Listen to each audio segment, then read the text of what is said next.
سورہ انعام کا 19واں رکوع اور 8ویں پارے کا 6واں رکوع، سورہ انعام کی آیت نمبر 151 151 کا آغاز ہے۔ ارشاد فرمایا، قل اے محبوب آپ فرمائیے، تعالو آؤ، اے لوگوں آؤ، اتلو میں تمہیں پڑھ کر سناتا ہوں، ما حرم ربکم علیکم کیا چیزیں ہیں جو تمہارے رب نے تم پر حرام کی، اللہ تشرکوا بہ شیئا کہ تم اللہ کے ساتھ کسی چیز کو برابر نہ ٹھہراؤ، شرک کرنا حرام ہے، وبالوالدین احسانا اور والدین کے ساتھ اچھا سلوک کرو، ولا تقتلوا اولادکم من املاق اور اپنی اولاد کو تم قتل نہ کرو، من املاق مفلسی کے ڈر سے۔ یہ آیت کریمہ کا پس منظر آپ کے سامنے ہے کہ مشرکین حلال چیزوں کو حرام کہتے تھے، اور ان کی بحث اسی پر تھی کہ بحیرہ جو ہے وہ حرام ہے، وہ اونٹنی کہ جس نے 5 بچوں کو جنم دیا تو وہ اونٹنی اب حرام ہو جاتی ہے۔ تو فرمایا جو اصل چیزیں حرام ہیں، عقل بھی ان چیزوں کو مانتی ہے، ان چیزوں کو تم حرام سمجھتے نہیں ہو، اور جو چیزیں حلال ہیں اسے تم حرام سمجھتے ہو۔ جیسے ہمارے یہاں بعض مسلمانوں کا یہی حال ہے کہ جو مسائل شرعی ضروری ہیں ان کی طرف ذرا بھی توجہ نہیں، اور غیر ضروری جو مسائل ہیں یعنی جو کہیں سے ثابت بھی نہیں بلکہ غلط ذہن میں بیٹھے ہوتے ہیں، وہ اسی پر زور دیتے ہیں، اسی پر شور مچاتے ہیں، اور ان کی ساری بحثیں انہی مسائل پر ہوتی ہیں، حالانکہ کتنے بڑے بڑے گناہ کبیرہ میں وہ ملوث ہوں گے، لیکن چھوٹی چھوٹی بات کہ جس کا نہ فرض سے تعلق ہے، نہ واجب سے، نہ سنت مؤکدہ سے، وہ سارا وقت اسی پہ لگائیں گے۔ اور یہی حال میڈیا کا ہے، میڈیا جن باتوں پر بحث کرتا ہے ان پر بحث کی ضرورت ہی نہیں۔ ایک ہی بات ہے، توہین رسالت جو بھی کرے گا، مسلمان ہو یا کافر، اس کی سزا جو ہے وہ موت ہے، اور اس پر امت مسلمہ ہمیشہ متفق رہی ہے۔ صحابہ کے دور سے لے کر آج تک اس مسئلے میں کوئی اختلاف نہیں رہا کہ جو رسول اللہ کی توہین و بیعت بھی کرے اس کی سزا موت ہے۔ اب اس قانون پر بحث کرنا بالکل فضول ہے، اور اسے اچھالنا بالکل فضول ہے، بلکہ لوگوں کے سامنے کیا کرنا چاہیے کہ میڈیا پر قرآن و حدیث کے دلائل صرف پیش کرنے چاہیے کہ دیکھیں یہ قانون یہاں سے ثابت ہے، اس آیت کریمہ سے، اس حدیث سے، فلاں صحابی کے قول سے، تو یہ تو ایک دین کی خدمت ہے۔ لیکن غلط مبحث کرنا اور جاہلوں کو بلا لینا، وہ جناب اس پہ تبصرے کر رہے ہیں، پھر لوگ سن رہے ہیں، لوگ کنفیوز ہو رہے ہیں اور لوگوں کے عقائد خراب ہو رہے ہیں، تو یہ تو بالکل جہالت ہے اور بہت بڑی نادانی ہے۔ تو اس طرح بہت سارے معاملات ہیں کہ جس کے اندر آج ہم اصل چیز کو بھول گئے اور غیر ضروری چیزوں پر سارا زور ہے۔ تو اصل چیز کیا تھی کہ توہین رسالت جو کرنے والا ہے اس کے لیے معافی نہیں ہے۔ یہ اس لیے قانون ہے تاکہ کسی کی جرت ہی نہ ہو، ورنہ تو بڑا آسان ہو جائے گا، ہر کوئی جو ہے رسول اللہ کی گستاخی کرتا پھرے گا، جب پکڑا جائے گا تو کہے گا میں توبہ کر چکا، میں معافی مانگتا ہوں، تو کسی کی جرت ہی نہ ہو رسول اللہ کی شان میں بے ادبی کرنے کی۔ یہ قانون جو ہے پاکستان میں بنایا گیا، پاکستان میں قانون بنایا جائے یا نہ بنایا جائے، ہر صورت میں یہ اسلامی قانون تو ہے۔ اللہ تبارک و تعالی ہمیں ہر برائی سے نجات عطا فرمائے۔ تو تم اپنی اولاد کو مفلسی کے ڈر سے قتل نہ کرو، نحن نرزقکم وإیاہم ہم تمہیں بھی روزی دیں گے اور انہیں بھی روزی دیں گے۔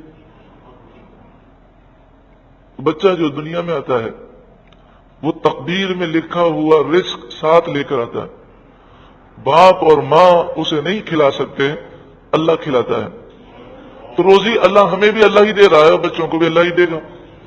تو اس لیے بچوں کی پیدائش پر مفلسی کی فکر کرنا یہ جہالت ہے، کیونکہ اللہ تعالیٰ جس کو دنیا میں بھیجتا ہے وہ کھانے والا منہ تو ایک لے کر آتا ہے لیکن کمانے والے 2 ہاتھ لے کر آتا ہے۔ یہ زمانے جاہلیت کا طریقہ تھا کہ بچوں کو وہ قتل کرتے تھے مفلسی کے ڈر سے، اور آج یہ عمل عام ہے۔ پہلے تو کوشش یہ کی جاتی ہے کہ خاندانی منصوبہ بندی کی جائے اور بچوں کی پیدائش کو روکا جائے، پھر اگر حمل ٹھہر جائے تو الٹرا ساؤنڈ کی مدد سے دیکھنے کی کوشش کی جاتی ہے کہ بچہ ہے کہ بچی ہے. اگر بچی ہو تو اسے گرانے کی کوشش کی جاتی ہے، یہاں تک کہ بسا اوقات اس میں جان پڑ جاتی ہے پھر بھی اسے گرانے کی کوشش کی جاتی ہے. اور اگر اس کے باوجود بھی وہ گرا نہ سکیں، حمل کو ضائع نہ کروا سکیں، تو کئی ایسے لوگ ہیں کہ بچی کی پیدائش پر اسے جان سے مار دیتے ہیں. اور انڈیا کے اندر تو لاکھوں بچیوں کو اس طرح قتل کیا گیا کہ جیسے ہی بچی پیدا ہوئی تو اس کا منہ جو ہے ریت کے اندر جو دبا دیا گیا یا اس کے ناک پر ہاتھ رکھ دیا گیا، اس طرح وہ تڑپ کر مر گئی. اور پھر لوگوں سے کہا گیا کہ بچی جو ہے مردہ پیدا ہوئی. اس وجہ سے کہ ہندوستان کے اندر، ہند کے اندر بچیوں کو بہت بڑا بوجھ سمجھا جاتا ہے جہیز کی اور دیگر رسومات کی وجہ سے. خاندانی منصوبہ بندی اور بچوں کے درمیان جو وقفہ رکھا جاتا ہے، اگر اس نیت سے ہو کہ بچے زیادہ ہوں گے تو کہاں سے کما کر کھلائیں گے، تو اس نیت سے یہ کام کرنا حرام ہے، یہ منع ہے، یہ گناہ ہے. ہاں اگر کوئی دوسری نیت ہے، مثلا نیت یہ ہے کہ عورت کمزور ہے، وقفہ ضروری ہے ورنہ اس کی جان جا سکتی ہے، یا اسے ایسی تکلیف ہوتی ہے کہ جس میں جان کا خطرہ ہے، یا ایسے کچھ معاملات ہیں تو الگ بات ہے. لیکن یہ سوچنا کہ بچے ہوں گے ہم جو کھلائیں گے کہاں سے، اور بندہ حساب کرتا ہے، وہ کہتا ہے کہ میری تنخواہ 10,000 روپے ہے، تو اگر ایک بچہ ہوگا تو وہ اسکول جائے گا تو پھر کتنی فیس ہوگی، اس طرح مجھے 3-4 ہزار روپے تو ہر مہینے اسکول کے دینے ہوں گے، باقی اخراجات وہ کم از کم 6,000 کے اخراجات ہوں گے، تو ایک ہی بچہ کافی، اس سے اوپر نہیں ہونا چاہیے. یہ اس نے حساب لگایا. اب ایک بچہ ہو گیا، اب بتائیے وہ بے روزگار ہو گیا تو کیا بچے کو قتل کر دے گا؟ بتائیے کیا کرے گا؟ یعنی بچے کی پیدائش سے پہلے آپ اپنا بجٹ بنا رہے ہیں، تو بچے کی پیدائش کے بعد آپ کو بالکل کنگرا کر دیا جائے، پھر کیا کریں گے؟ پھر بچوں کو کہاں پھینک کرائیں گے؟ کسی نے اپنا بجٹ بنا کے جناب 3 بچے ہونے چاہیے، بس اس سے اوپر نہیں ہونے چاہیے، کیونکہ میرا یہ کاروبار ہے، وہ اتنا میرا گزارا ہو سکتا ہے. بتائیے 3 بچے ہو گئے اور اس کے بعد بالکل بے روزگار ہو گیا، کنگلا ہو گیا، مقروض ہو گیا، نہ خود کھا سکتا ہے نہ بچوں کو کھلا سکتا ہے، تو اب وہ 3 بچوں کو کیا کرے گا؟ تو اس لیے انسان ایسے معاملات میں زیادہ نہ سوچے، جو ہمارے سوچنے کا کام ہے وہ سوچیں. ہمارے سوچنے کا کام کیا ہے؟ ہم اللہ کو کیسے راضی کریں، ہمارے بچے اسلام کے مجاہد بنیں، ان کی ہم صحیح تربیت کریں، انہیں عاشق رسول بنائیں، انہیں اپنے لیے ثواب جاریہ بنائیں. یہ چیزیں سوچنے والی. یہ نہیں سوچنا کہ میری تنخواہ اتنی ہے، اب دوسرا بچہ بھی پیدا ہو گیا، اب یہ وہ 3 سال کا اسکول جائے گا تو میں کیا کروں گا. یہ فکر ہمیں نہیں کرنی، کیونکہ اللہ نے تقدیر کے اندر جو روزی لکھ دی ہے وہ ضرور ملنی ہے. فکر کرنے سے کچھ نہیں ہونا، صرف کوشش کرنے کا حکم ہے. کوشش ہمیں کرنی ہے اور اصل فکر آخرت کی کرنی ہے، کیونکہ جنت ہر ایک کو نہیں ملنی. جنت اسے ملے گی جس سے اللہ راضی ہوگا، لیکن روزی تو اللہ نے جس کے لیے جتنے لکھ دی، جب تک یہ روزی نہ مل جائے اسے موت آ ہی نہیں سکتی. نحن نرزقکم وإیاہم، ہم تمہیں بھی روزی دیں گے اور انہیں بھی دیں گے. ولا تقربوا الفواحش، اور بے حیائی کے قریب نہ جاؤ. بے حیائی کے قریب نہ جاؤ، اس جملے پر غور کریں. ولا تقربوا الفواحش، بے حیائی کے قریب نہ جاؤ. بدنگاہی کرنا یہ بے حیائی کے قریب جانا، نامحرم عورت سے ہاتھ ملانا یہ بے حیائی کے قریب جانا، جہاں پر مکس گیدرنگ ہو وہاں جانا بے حیائی کے قریب جانا، گھر میں ٹی وی رکھ کر 100 چینل لگا لینا، کیبل لگا لینا یہ بے حیائی کے قریب جانا. اسی طرح گھر میں انٹرنیٹ لگانا اور بند کمرے میں رکھنا یہ بے حیائی کے قریب جانا. اتنے قریب جا کر شیطان کا حملہ بڑا آسان ہو جاتا ہے. ذرا سا شیطان نے حملہ کیا انسان بہک گیا. تو اگر گھر میں کمپیوٹر رکھنا اور انٹرنیٹ لگانا ضروری ہو تو ایسی جگہ لگایا جائے کہ ہر گزرنے والے کی نظر اسکرین پہ پڑتی ہو، تاکہ بچہ بے حیائی کے قریب نہ جا سکے. اس کی ضرورت ہی نہ ہو کہ وہ الٹی سیدھی بات یا الٹی سیدھی وہ چیز دیکھ سکے. لیکن ٹی وی جو ہے یہ بڑی عجیب و غریب اور خطرناک چیز ہے. کسی دینی پروگرام کو دیکھنے کے لیے بھی کئی حرام کاموں سے گزرنا پڑتا ہے، کئی چینل کو گھمانا پڑتا ہے. خبریں دیکھنے کے لیے کئی چینل گھمانے پڑتے ہیں. تو یہ چینل کا گمان ہو، پھر جو چینل کے جو نمبر ہوتے ہیں وہ بھی بدلتے رہتے ہیں، اچانک سے بدل دیتے ہیں. تو ایک دینی چینل جو ہے وہ آپ سمجھے 4 نمبر پر آ رہا تھا، اب 4 نمبر پر بالکل ننگا چینل آ رہا ہے. تو ایک نظر میں بسا اوقات دل پر ایسا اثر ہو جاتا ہے کہ انسان کی ساری ریاضتیں، مجاہدات سب ختم ہو جاتے ہیں. تو یہ بڑی خطرناک چیز ہے. اسی طرح موبائل فون، تو موبائل فون ایک ضرورت تو ہے لیکن ہے بڑی خطرناک. چھوٹے چھوٹے بچوں کو، چھوٹی چھوٹی بچیوں کو موبائل فون ہرگز نہیں دینا چاہیے، کہ جس کا نہ کوئی کاروبار ہے نہ لینا دینا، اسے اتنی ضرورت کیا ہے. کوئی میں آپ کو 50 سال یا 1000 سال پرانی بات نہیں کر رہا، چند سالوں پرانی بات ہے. موبائل فون کسی کے پاس نہیں ہوتا تھا اور کوئی تکلیف بھی نہیں ہوتی تھی. یہ ہم نے بلا وجہ کی اپنے اوپر ضرورت بنا لی. ہمارے بچے جہاں بھی ہوں ہم ان سے کانٹیکٹ میں رہیں، رابطہ رہے گا. بچے اسکول میں بھی تو اس کو فون کر کے پوچھ رہے ہیں، ہاں بیٹے کیسے ہو. تو یہ ہم نے اپنے اوپر طاری کر لیا. بہت سارے ایسے مسائل ہیں کہ موبائل فون ہونے کی وجہ سے گھر کے گھر تباہ ہو گئے. جب تک اشد ضرورت نہ ہو تو اس سے بچنا چاہیے، کہ اس کے جہاں فوائد ہیں اس کا سائیڈ افیکٹ بھی بڑا خطرناک ہے. بابر مجبوری اس کا استعمال کیا جائے. اور یہ تو آپ سائنسی تحقیق پڑھ ہی چکے ہیں کہ موبائل فون کا زیادہ استعمال دماغ کے کینسر کا باعث بنتا ہے. دماغ میں ٹیومر ہوتی ہے اور اس کی ریز انتہائی نقصان دہ ہے، یہاں تک کہ اس کی ریز دل کو بھی کمزور کرتی ہیں. تو موبائل فون جو ہے وہ جتنا حد الامکان کم استعمال کیا جائے. اس سے حافظے پر بھی بڑا اثر پڑتا ہے، کیونکہ جب موبائل فون استعمال کرتے ہیں تو اس کی ریز جو ہیں وہ دماغ میں پڑتی ہیں. اب دیکھیں آج ہر ایک کا حافظہ کمزور ہوتا جا رہا ہے. ایک ہمارے انڈیا میں دوست ہیں، وہ کہنے لگے کہ جب سے موبائل فون آیا اس سے پہلے میرا حافظہ ایسا تھا کہ مجھے 500-600 افراد کے فون نمبر منہ زبانی یاد رہتے، اور اب ایسی حالت ہو گئی ہے کہ کل کی بات مجھے یاد نہیں رہتی. تو اس کے اثرات بڑے نقصان دہ ہیں، کیونکہ یہ اس میں اس قسم کی ریز ہیں. آپ سوچیں اس میں کتنی خطرناک ریز ہیں کہ جہاں پر جن علاقوں میں موبائل فون کے ٹاور لگائے گئے ان علاقوں میں شہد کی مکھیاں اپنا راستہ بھول گئیں. شہد کی مکھی جب وہ چھتے سے نکلتی ہے تو چھتے سے اس کا ایک وہ رابطہ ہوتا ہے، اور وہ شہد کی مکھی کبھی راستہ نہیں بھولتی. وہ راستہ بھول گئی اور اپنے چھتے تک نہ پہنچ سکی اور جگہ جگہ وہ مردہ پائی گئی. اتنا وہ ان کے سگنل کو جو خراب کر دیتا ہے. آپ دیکھیں جہاں بھی ہاسپٹل کے اندر ایمرجنسی وارڈ ہو، دل کے مریض ہو، وہاں پر جو اچھا ہاسپٹل ہے اس میں موبائل فون استعمال نہیں کرنے دیتے، کہ اس کی ریز جو ہیں وہ ڈائریکٹ دل پہ پڑتی ہیں. تو جن چیزوں کے فوائد ہیں، نقصانات سائنس کے کچھ زیادہ ہی ہیں. تو یوں سمجھیے کہ جب بالکل اشد ضرورت ہو تو اسی وقت استعمال کرنا چاہیے. لیکن لوگ موبائل فون کو پتہ نہیں کیا سمجھتے ہیں، ایک ایک گھنٹے تک لگے رہتے ہیں. اور جب سے یہ آفت نکلی کہ آپ ایک فون کریں تو بھی 3 روپے، اور اس فون کو آپ جاری رکھیں 4 گھنٹے تک بھی 3 روپے، تو فون کرنے والے کو کوئی احساس نہیں ہوتا، وہ دوسرے کے وقت کو برباد کر رہا ہوتا. تو ایک دوسرے کے وقت کا بھی خیال رکھنا چاہیے، وقت بڑی قیمتی چیز ہے. تو خیر میں عرض کر رہا تھا کہ کوئی بھی چیز ہے، موبائل فون ہے، گاڑی ہے، اسکوٹر ہے، کمپیوٹر ہے، ٹی وی ہے، جہاں اس کے فوائد ہیں وہاں نقصانات بھی ہیں.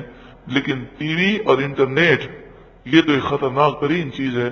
اللہ اس کے شر سے تمام مسلمانوں کو محفوظ فرمائے. ولا تقربوا الفواحش، بے حیائی کے قریب نہ جانا. ما ظاہر منہا، جو بے حیائی ظاہری ہو، فما بطن، اور جو چھپی ہوئی ہو. کسی قسم کی بے حیائی کے قریب نہ جانا. جو لوگوں کے سامنے تو گناہ سے بچے اور پیچھے گناہ سے نہ بچے، اس کا مطلب یہ ہوا کہ لوگوں کے سامنے بھی وہ اللہ کی رضا کے لیے نہیں بچتا. ثواب تو اس وقت ہے جب گناہ سے بچے اللہ کی رضا کی وجہ سے، اللہ کے لیے. ولا تقتلوا النفس التي حرم الله الا بالحق، اور کسی جان کو ناحق قتل نہ کرو، وہ جان جس کی اللہ نے حرمت قائم کی. ذالکم وصاکم به لعلکم تعقلون، یہ وہ حکم ہے جو اللہ تمہیں فرماتا ہے تاکہ تم سمجھو. ولا تقربوا مال الیتیم، اور یتیم کے مال کے قریب بھی نہ جاؤ.